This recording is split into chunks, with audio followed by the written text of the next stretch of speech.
Oh, I'm doing it too. So I should stop? No. Take the break and start.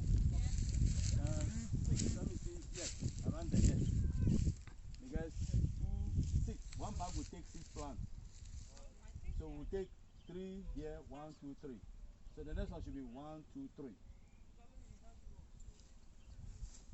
Ready? It's on. So finally, we are somewhere in Dabala. The name Dabala, I am told, is not the actual name. So it is a corrupt name of a Dubada. That is the real name. If I translate it in English, it means the bad town or bad town. And I don't know why they would choose a name like that, but that is not the problem. So we are very close to the sea. So a lot of places, there should be a lot of water holding. There's lagoon in many places here, which can be used for rice farming and especially exotic fruit and vegetable. In fact, you can grow virtually everything here. This is fertile region. Anything can be grown on their land. If you can watch carefully here, this is plantain being cultivated here. And as I've said, anything can grow. You see you have pomegranate on the other side. Avocado, soursop on the other side. And today we are bringing in jackfruit, we are bringing dragon fruit, and at the same time we are bringing in pomegranate. So eventually we are developing the integrated farming concept. People will ask me, why is it that in Africa we are still doing this? You see, we are in the tropical region, and in the tropics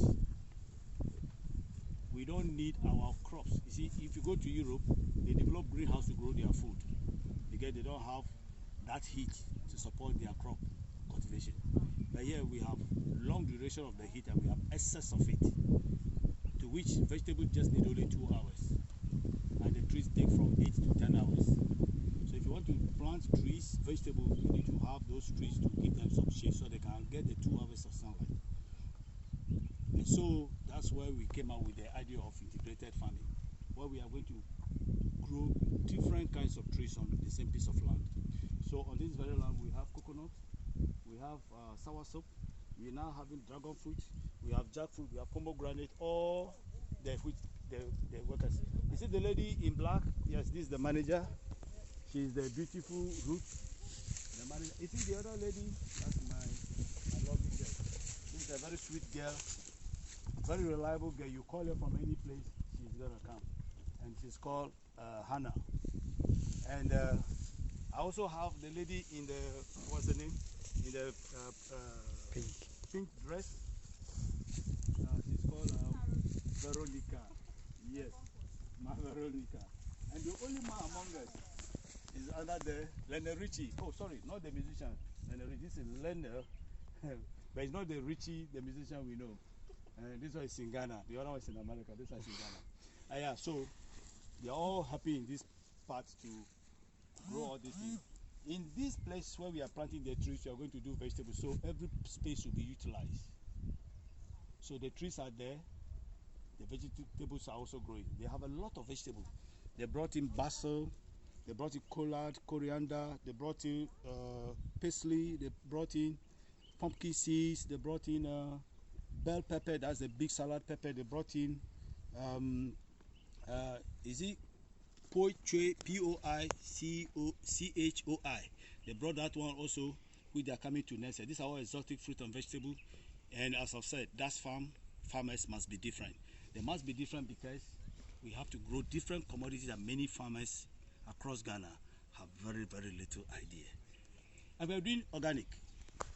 And somebody is asking me, why organic? This is the reason we are doing organic, so that we can have our land reproducing, is regenerating itself. You see, this land, which is clay, we can loosen it to make it good for crops. But there are some land that is not habitable, no organism lives in it because of chemical use, fertilizer use. They've destroyed the earthworm. They've killed all those things. But with organic, the land is able to reproduce and have these necessary organic nutrients that the plants need. Then we are good to go. Manager, please get me the hose. The hose, get me all the hose, cutlass, every cutlass should be out. So we have the regenerative. So we are using the system, and we are going to use the compost. Where we don't want the weeds to come, we are going to put in the cover crops, and the cover crop will also slow down the weeds. And for now, this is the compost we are using, which is also very good. And even when the land is bad, you put in the cover crops, it will still provide the necessary nutrients that is needed in the soil. Okay, so that is the Lionel Richie I was talking about. Yes, that is him. And he's also here. Yeah, bring more compost. We drop. Yes, more compost, because the ceiling is up to where you are. Because 1 bag 6 plants, 1 bag 6 plants. Because we are doing a very big hole. And now, we are doing a very big hole to plant 1 seedling. I'm going to clear So, and then you see, I want to see earthworm in my land. I want to see termite in my land. I want to see bees in my farm. I want to see soil flora, micro fauna in the soil. I want the soil because, you see, most of what we do depends on this. My earthworm is consumed by the poultry, it's consumed by the fish. Why should I make the land sterile? No life in it. So we need a land that can sustain. We are farmers, and we are supposed to be growing all these things. And this is where we have come to. You ask me, what can I use termite for? Termite has 99% crude protein. Very, very good for fish, pigs, poultry, you name your livestock. But we are killing them. And we are importing food from somewhere. Somebody is not killing his own land. He's bringing all the food down here. But we are here, we are destroying all our own. And we are buying their own. So even we are importing compost from another person's country here. But this one is Ghana made. So I use things that promote Ghana. And I want you to join me to promote Ghana. Let's grow these things. There are a lot of people who need all this food. And even my workers too, they've not tasted some of these things. And I want them to be the first to test some of them. Thank you very much.